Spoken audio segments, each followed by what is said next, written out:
La revue de presse d'Europe 1, Olivier Delagarde, où l'on parle d'étrangers en situation irrégulière dans les journaux ce matin. C'est une petite information trouvée dans Le Monde, mais qui prend évidemment une dimension particulière au lendemain du Waterloo parlementaire.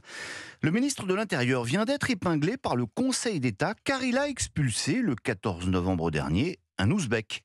L'homme de 39 ans était pourtant visé par une interdiction administrative du territoire, recensé au fichier des signalements pour la prévention de la radicalisation terroriste. Il est aussi soupçonné de proximité avec la mouvance djihadiste. Sa demande d'asile a été définitivement rejetée en 2022. Mais alors quel est le problème, allez-vous me dire ? Eh bien, cet homme a saisi la Cour européenne des droits de l'homme, qui a immédiatement ordonné au gouvernement de ne pas l'expulser avant qu'elle se prononce, ce qu'il n'a pas fait, et la justice exige donc son retour en France. Histoire hallucinante. Sinon, à la une également ce matin, le rejet de la loi immigration, toujours. Et les collectionneurs de une ne manqueront pas celle de Libération aujourd'hui. Libé qui s'est amusé à pasticher l'affiche de « Maman, j'ai raté l'avion », un blockbuster américain bien connu des boomers. Cela donne une photo de Darmanin rajeuni et apeuré devant une fenêtre derrière laquelle on aperçoit un Macron et une borne au visage menaçant. « Macron, j'ai raté ma réforme », titre le journal. En attendant, tout cela ne fait absolument pas rire le président de la République. Dans Les Échos, Cécile Cornudet raconte l'ambiance crépusculaire du Conseil des ministres hier.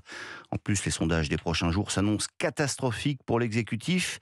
Et quand deux ministres se croisent, explique-t-elle, chacun de se demander si Macron peut changer. Éternelle question qui se pose à chaque crise. Changer. Pour commencer, il faudrait changer de ton. Tonne Vincent Trémollet de Villers en une du Figaro, abandonner ce je ne sais quoi de supérieur, cette condescendance qui aura fait tant de mal au macronisme, comme s'il incarnait définitivement la raison et ses oppositions la folie. Cette dialectique crispe tout le monde, prévient-il, et mène tout droit à la révolte démocratique. Et pourtant, à ce même Conseil des ministres, Gérald Darmanin, lui, n'a pas pu s'empêcher d'ironiser, raconte Marcel Westfred, du Parisien aujourd'hui en France. En entrant dans la salle, raconte-t-il, il aurait lancé à ses collègues « Vous allez voir maintenant ce que c'est qu'un texte d'immigration de droite ».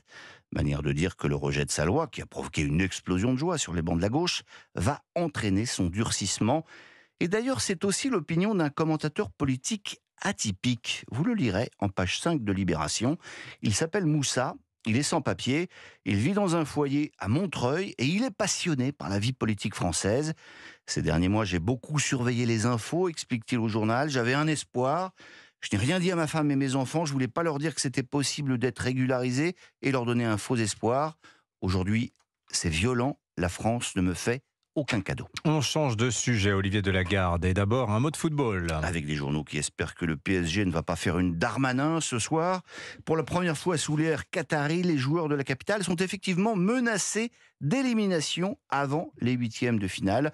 Alors pour éviter la motion de rejet, il va peut-être falloir mouiller le maillot. L'équipe affirme qu'en moyenne, le PSG court 4 km de moins que ses adversaires durant un match. C'est beaucoup, hein ? Sinon, quelques nouvelles en provenance du Wokistan, à Sciences Po Paris d'abord. Lisez l'article de Caroline Bayard du Figaro qui raconte comment le campus a été bloqué par une cinquantaine d'étudiants, épaulés par Sandrine Rousseau, en raison de suspicions de violence conjugale du directeur, Mathias Vichra. C'est le wokisme qui se mord la queue, ricane un professeur. Depuis son arrivée, Vichra s'est montré intransigeant sur les violences sexistes, parfois à tort. Aujourd'hui, c'est l'arroseur arrosé. Sinon, un nouveau nom à rajouter sur la liste terrible des victimes d'inceste, celui de Tintin. Si, en dernière page de Libération, vous lirez le portrait d'un philosophe qui vient de publier un ouvrage dont la thèse est que Hergé, enfant, aurait été violé et que cela transpirerait dans tous ses albums.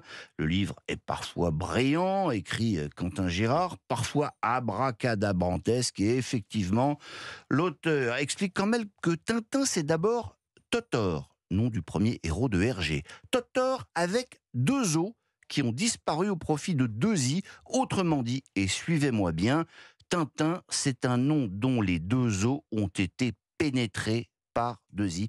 Il fallait évidemment y penser et s'indigner.